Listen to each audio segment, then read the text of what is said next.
What's going on, guys? Welcome to another episode of U486. This is episode 13, and with me, as always, I have Bluespade. Mm-hmm. So this episode was, well, the entire episode just mostly focused on Shin and his friends. I mean, normally, like, all the other episodes would, half of the episode would focus on Shin and his group, and then the other episode would focus on Lena. But surprisingly, this entire episode was just mostly focused on Shin and his friends. So it's a nice different change of pace, for once. I mean, it's kind of gets confusing when they keep jumping from one timeline to the next between each character. Yeah, it was just kind of a refreshing episode just to see, like, all the different characters kind of trying to live normal lives, especially after everything they've been through. And then I guess pretty much all of them ultimately kind of like coming to the conclusion by the end of the episode that they want to go back and, they want to go back and fight because, like, fighting is all they know. So which it's kind of a sad thing knowing that they've pretty much known battle for all their lives. I mean, personally, I wouldn't want them to go unless if they had no choice. But they just literally just decide to just rush into the battlefield of their own free will, and that worries me for one thing, because as we all know, like, none of the characters in the show have any sort of plot armor at all, and like with them, wanting to go back into the battlefield, you have to wonder, like, who's gonna bite the bullet next. It's just, I mean, that's kind of the worrying thing. Like we saw, like, in the last season, like one by one, we saw each of these characters, like, who had like, a friendly relationship with each other, only to end up biting the bullet every time they head into battle. And then, of course, like, Lena has to suffer through each and every one of them just dying, under her watch. Yeah, so we have the new members of the Spearhead Squadron, which will most likely also die.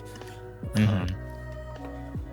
Yeah, but so like you said in this episode, Shin and his friends have, like, they say, like, what, 1 month after they become citizens of the new country, they try to adjust to civilian life. Like, Shin is of course, like,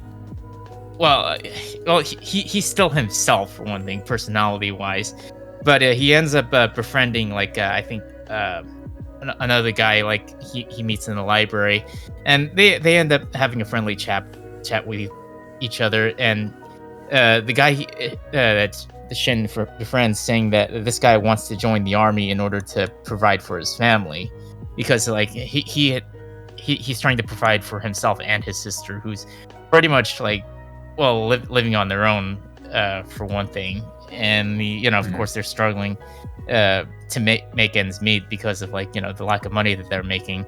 So the only way that this guy can really make it through in life is to join the army. Yeah, I predict that he's probably going to be fighting alongside Shin in the later episodes. Mm-hmm. Yeah. So, like, so far, like, some of the other characters, I think, I almost keep forgetting their names. I think one of it was Anju. Yeah, she's, like, doing some kind of a baking, like, she's trying to, I guess, get into culinary or something. Yeah, she's in culinary school or something. Thedo, who's the blonde kid, he's still, like, going around drawing Sketching things as usual. I think one of the other guys is working for a shipping company. I think it was Raiden. I think his name was Raiden. Raiden? Yeah, okay. I think they're... And I think Korina is...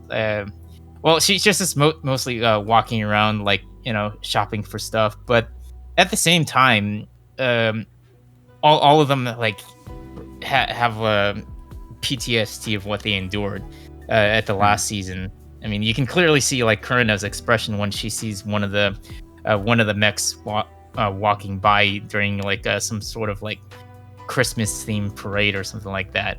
I mean, technically, it's not called Christmas. They call it like Holy. I forgot what it was. Something different. Yeah, but yeah, like pretty much all of the 86 are feeling like, I guess like like you said, some form of PTSD, and also just that they're like this. I guess this general emptiness, like they're not sure really what they want to do, and they feel like. I guess, because all of them basically come to the conclusion by the end of the episode that they want to go back to the battlefield, and like you said, in a way it's sad because they don't they feel out of place living these living civilian lives, because all they know, I guess, all they know is fighting and war.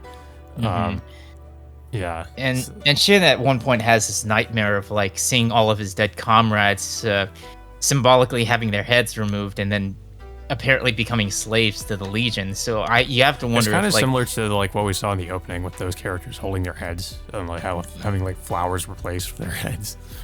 Yeah, I mean, you have to wonder if that's probably the main reason why Shin and the others want to go back and fight the Legion again, is just to save other people from, I don't know, from being victims of being the Legion's like mechanical puppets or something like that. Yeah.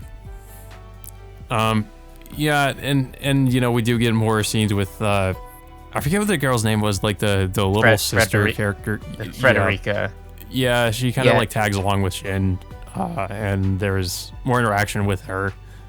You can tell she's kind of like I said, she's kind of the stereotypical like little sister character you see in anime, but she also has like, it seems like she has another side to her. Like there's also things that she's like kind of keeping secret, and she has like a more serious side that she doesn't really show as much. Yeah. Well, it finally gets addressed as to why she was called the Empress in the last episode. So she, at the end of the episode, she reveals her true identity as Augusta Frederica Adler. So apparently she was the last empress of the previous Geode Empire, and she also reveals that she has this special ability to view the past and present of the person that she meets. So I don't know how exactly that works, but she also feels like she feels responsible for what she's done, to Shin and the others because of like what her kingdom has done.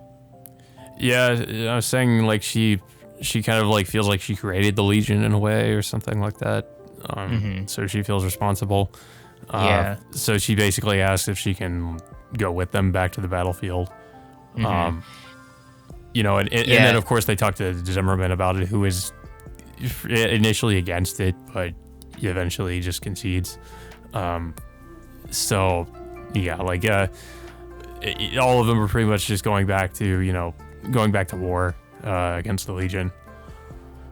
Yeah, so they apparently end up enlisting into the military again.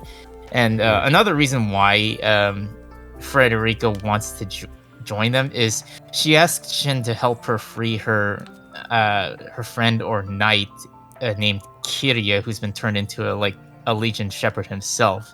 So it's one of the reasons why she wants to go. But like I said, she feels like she has a weight of responsibility to help these guys. It kind of reminds me of the Shin's, I guess, conflict with his brother in the first in the first part of the season.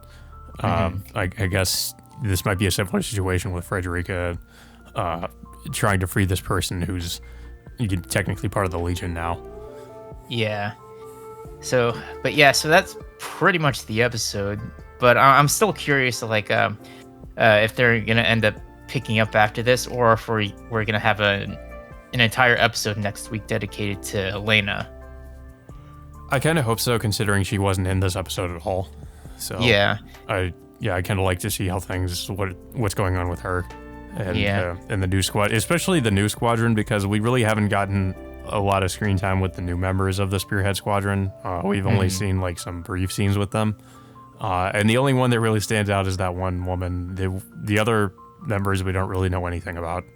Yeah, I think that one woman, her code name is Cyclops, but I kind of forgot her real name. I think they did show it, but I kind of missed out on it. But Yeah. yes, I would definitely love to see a little bit more of Lena and the new Spearhead Squadron that she's leading. So I'm curious. I'm curious of like who, what the other members of the Spearhead Squadron, or if it's just mostly going to focus on this one particular person, Cyclops, who's apparently the leader of the new Spearhead Squadron. Yeah, I mean, she might get more screen time than the rest of them, but I feel like eventually it will probably be introduced to the other members. But like I said, it'll probably be like it is, like how it was in the beginning of the season. With a lot of these people are going to die, and then probably get replaced by other people, because that's how it was with all the other members that joined the Spearhead Squadron. Is they would join, there were significantly less of them by the end of, by around like episode 11 or so. Yeah.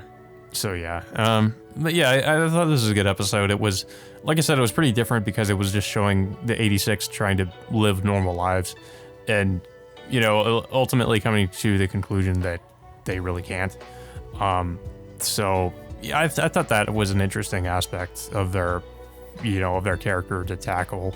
Can they go back to, or can they try to live a normal life? And I guess unfortunately it doesn't seem like, because fighting is all they know. So Yeah. I mean, which is It's kind of realistic too, because it's like you think about like child soldiers or something. They've only ever known fighting, or people that just fight war. They have hard times to returning to or going to any sort of, civilian life, or a life they're either unfamiliar with, or a life that they just find hard to go back to because of what they've been through. Yeah, at this point, I'm even more afraid of what's going to happen to Shin and his friends. I mean, like once they go into the battlefield, like who's going to end up dying next? Because we all saw what happened to to all the other members of the Spearhead Squadron when they just went out one by one like that. Yeah, but I don't really have anything else to say about this episode. I don't know if you have anything else to say about it. It was a good episode. I definitely enjoyed it compared to all the other ones, and pretty much focusing an entire episode on Shin and his squad is, I think it gave it more time to breathe, rather than having like the previous episodes, having like one half of the episode focusing on Shin and the others, and the other half focusing on Lena. But I think this is better in my opinion, because it, like I said, it gives it more time to breathe and develop their characters, rather than rushing through it for half of each episode. Right. Well, so that all being said, I guess until next time, we will see you all later.